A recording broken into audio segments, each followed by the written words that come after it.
شہزادی اور مٹ قدیم زمانے میں بہت ہی طاقتور حکومت ہوا کرتی تھی۔ وہاں کی رانی صاحبہ جو چاہتی تھی وہ ہمیشہ انہیں مل جایا کرتا تھا۔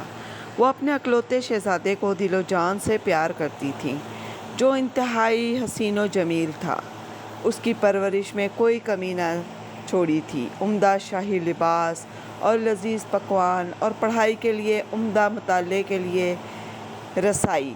جب شہزادہ جوان ہوا تو اس کی شادی کی عمر قریب آ گئی، تو تب رانی نے اسے اپنے پاس بلایا۔ ایک شہزادے کو شہزادی کے ساتھ شادی کرنی چاہیے اور اس کی تلاش بھی خود کرنی چاہیے، لیکن کچھ باتیں یاد رکھنا۔ صرف خوبصورت چہرہ ہی کافی نہیں ہوتا۔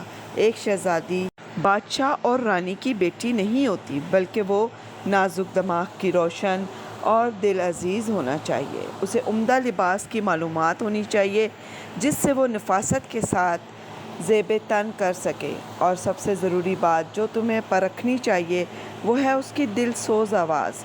اس کے پاس پریوں جیسی آواز ہونی چاہیے۔ شہزادے نے رانی کی بات مانی اور ماں صاحب نے اسے اجازت دی کہ جا کے اپنی شہزادی کا انتخاب کرے۔ وہ اپنے وفادار ساتھیوں کے ساتھ کئی دن تک سفر کرنے کے بعد نزدیکی حکومت میں پہنچا۔ وہ بادشاہ کے سامنے حاضر ہوا اور اپنا تخلص کروایا۔ بادشاہ شہزادے سے خوش ہوا۔ بادشاہ اسے اپنی بیٹی کے کمرے میں لے گیا، جو کہ کنواری تھی۔ شہزادہ خوبصورت شہزادی کو دیکھ کر خوش ہوا، جو کہ عمدہ لباس میں تھی۔ جب شہزادے نے اس کی آواز سنی تو جھٹکا لگا، کیونکہ اس کی آواز اچھی نہ تھی۔ وہ وہاں سے چل پڑا۔ پھر بھی وہ دوسری حکومت کی طرف روانہ رہا۔ وہ گاہے بگاہے ہر حکومت میں گیا، لیکن ہر ایک شہزادی میں کوئی نہ کوئی نقص ہوتا۔ وہ اپنے محل میں واپس آ گیا اور سارا قصہ اپنے والدین کو کہہ سنایا۔ پھر وہ اپنے کمرے میں چلا گیا۔ اس رات تیز بارش ہوئی۔ وہ کھڑکی میں کھڑا تھا کہ اس نے کسی کو قلعے میں داخل ہوتے ہوئے دیکھا۔ دروازے پر کسی نے دستک دی۔ سپاہی نے دروازہ کھولا۔ وہاں ایک خوبصورت لڑکی کھڑی تھی۔ اس نے عمدہ لباس زیب تن کیا ہوا تھا، جو کہ بھیگ گیا تھا۔ شہزادہ نیچے آیا، لڑکی کی دل سوز آواز سنی۔ ہم بارش کی وجہ سے بھیگ گئے ہیں، آپ کے قلعے کی روشنی کی وجہ سے یہاں آئے ہیں۔ کیا آپ ہمیں آج کی رات قیام ہونے دیں گے؟ ہاں ہاں، کیوں نہیں، آپ کا یہاں استقبال ہے۔ اپنا کوٹ ہٹانے کی اجازت دیں۔ جیسے ہی اس نے کوٹ ہٹایا، اس کی خوبصورتی دیکھ کر وہ حیران ہوا۔ اپنے سپاہی کو اس کا خیال رکھنے کو کہا اور پھر رانی ماں کو اس کی خبر دینے چلا گیا۔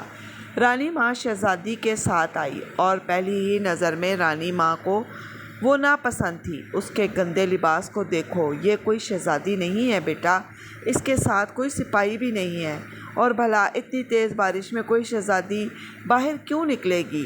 پر امی جان، ہم نے آج تک اتنی خوبصورت چال چلنے والی لڑکی نہ دیکھی۔ رانی ماں سمجھ گئی کہ شہزادے کو وہ پسند آ گئی ہے۔ اس نے ایک سازش کی تاکہ شہزادے کو ثابت کر سکے کہ وہ شہزادی نہیں ہے۔ ہم اس کا امتحان لیں گے۔ آج رات ہم اسے سونے کے لیے شاہی پلنگ دیں گے۔